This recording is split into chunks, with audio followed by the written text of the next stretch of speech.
Salam sigap dan shalom. Renungan kita pada hari ini, Selasa 13 Juni 2023, berjudul Dalam Bekerja Sama Bagi Tuhan. Ayat intinya terdapat di dalam Keluaran 4 ayat 14.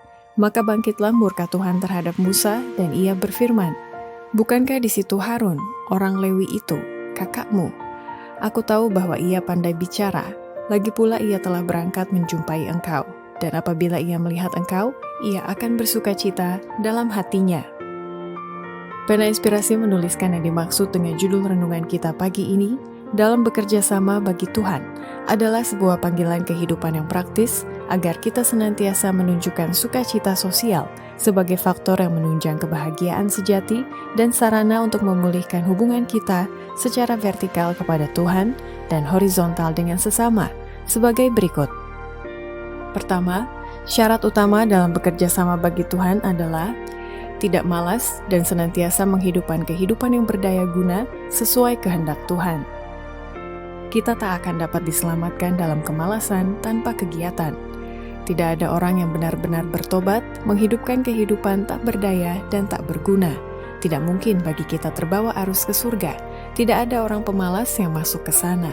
Mereka yang tidak mau bekerja sama dengan Allah di dunia ini tidak akan bekerja sama dengan Dia di surga. Tidak aman membawa mereka ke surga.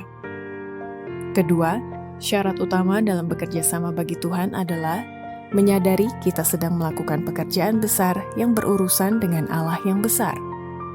Engkau harus memperhatikan dengan sungguh-sungguh bahwa engkau sedang berurusan dengan Allah yang besar dan harus selalu mengingat yang Dia bukanlah seorang anak kecil yang bisa disepelekan. Engkau tidak dapat melakukan pekerjaannya dengan kemauanmu sendiri dan membiarkannya dengan perasaan senang. Ketiga, syarat utama dalam bekerja sama bagi Tuhan adalah bekerja sama dengan malaikat-malaikat surga yang senantiasa menunggu kita untuk menjadi agen surga. Malaikat-malaikat surga sudah lama menunggu agen-agen manusia, yaitu anggota-anggota gereja, supaya bekerja sama dengan mereka dalam satu pekerjaan yang harus dilakukan. Mereka sedang menunggu engkau. Keempat, syarat utama dalam bekerja sama bagi Tuhan adalah tidak menghindari tanggung jawab dan mau bekerja dengan sungguh-sungguh untuk menghasilkan banyak jiwa bagi Tuhan. Banyak orang yang sedang mendekati hari Allah namun tidak melakukan apa-apa, menghindari tanggung jawab, dan sebagai akibatnya agamanya menjadi kerdil. Berbicara mengenai pekerjaan Allah, lembaran sejarah hidup mereka menunjukkan kekosongan.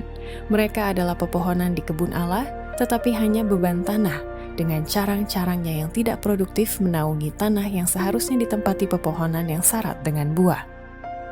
Kelima, syarat utama dalam bekerja sama bagi Tuhan adalah menggunakan kemampuan yang ada dan tidak menyia-nyiakan waktu untuk melakukan maksud tertentu.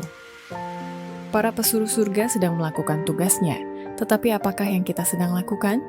Saudaraku laki-laki dan perempuan, Allah mengajak engkau untuk menebus waktu itu.